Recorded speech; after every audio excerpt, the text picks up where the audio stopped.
Good evening, Manish here. Welcome to Tax 10. We will see here 10 tax and financial information of the day back to back. So let's start.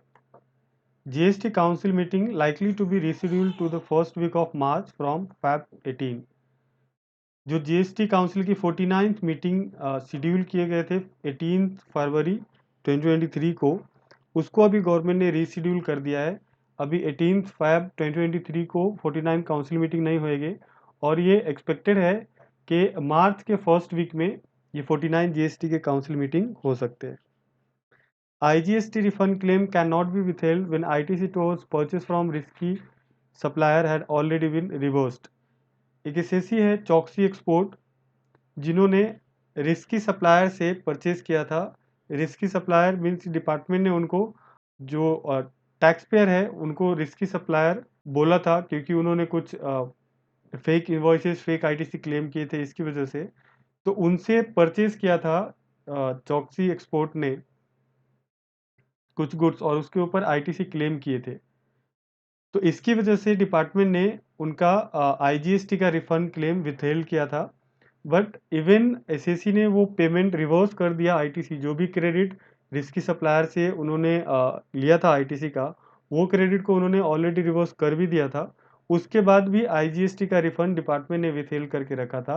तो फिर जो company है चौकसी export, उन्होंने petition file किया इन Gujarat high court, और Gujarat high court ने ये डिसीजन दिया है कि रिफंड विथहेल्ड नहीं कर सकते हैं अगर ITC on purchase from risky supplier से जो आईटीसी मिला है उनको, वो ऑलरेडी अगर एसएससी रिवर्स कर चुका है, तो जो आईटीसी है उनका उसको विथहेल्ड नहीं करना चाहिए। एंड देन वो जो भी रिफंड है उनका वो डिपार्टमेंट रिलीज करे।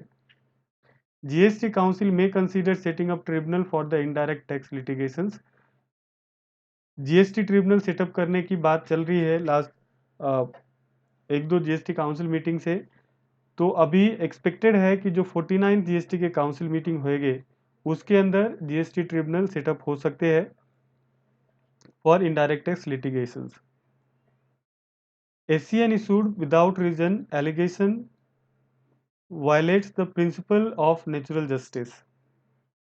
ये डीजीएफटी ये दिल्ली हाई कोर्ट ने सुरेंद्र कुमार जैन के केस में ये डिसीजन दिया है कि विदाउट एनी रीजन या फिर एलिगेशन अगर डिपार्टमेंट सोकॉज नोटिस इशू करती है एसएससी को, तो ये प्रिंसिपल ऑफ नेचुरल जस्टिस को वायलेट करता है और ये सस्टेनेबल नहीं होएगा।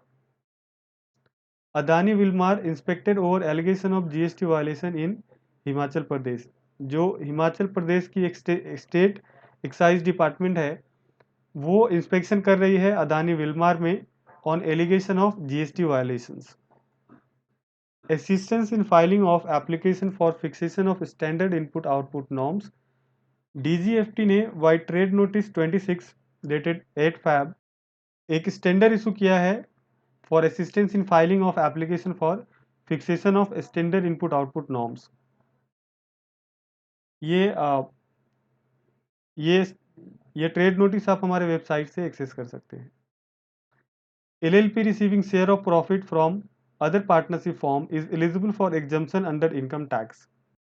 ये ITAT बैंगलोर का डिसीजन आया है in case of mulberry textiles LLP।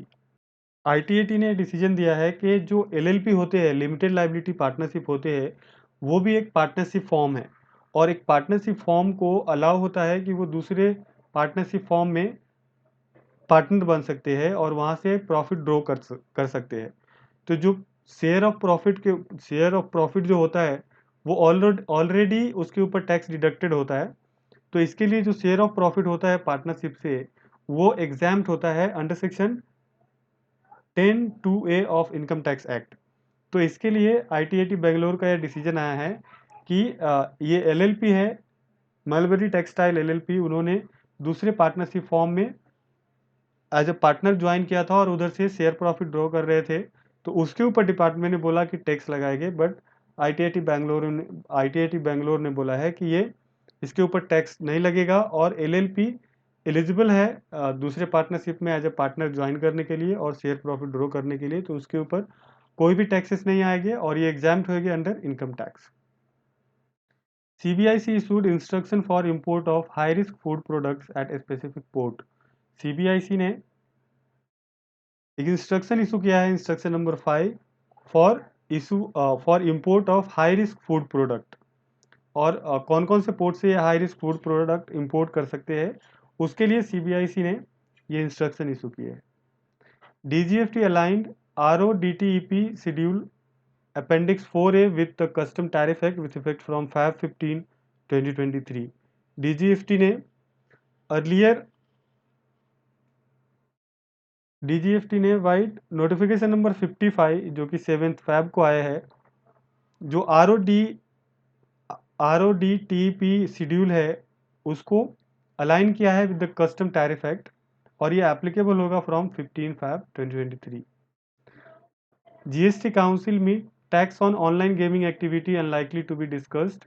बहुत टाइम से ये टॉपिक चल रहा है कि जो ऑनलाइन गेमिंग है उसके ऊपर क्या टैक्सेबिलिटी आएगी, उसके क्लियर प्रोविजंस है, बट अभी तक GST काउंसिल में ये फाइनलाइज नहीं हुआ है। और अभी जो अपकमिंग मीटिंग है 49 GST की काउंसिल मीटिंग, तो ये एक्सपेक्ट किए जा रहे हैं कि इसमें भी जो ऑनलाइन गेमिंग एक्टिविटी है उसके ऊपर कुछ बात नहीं किए जाएगी।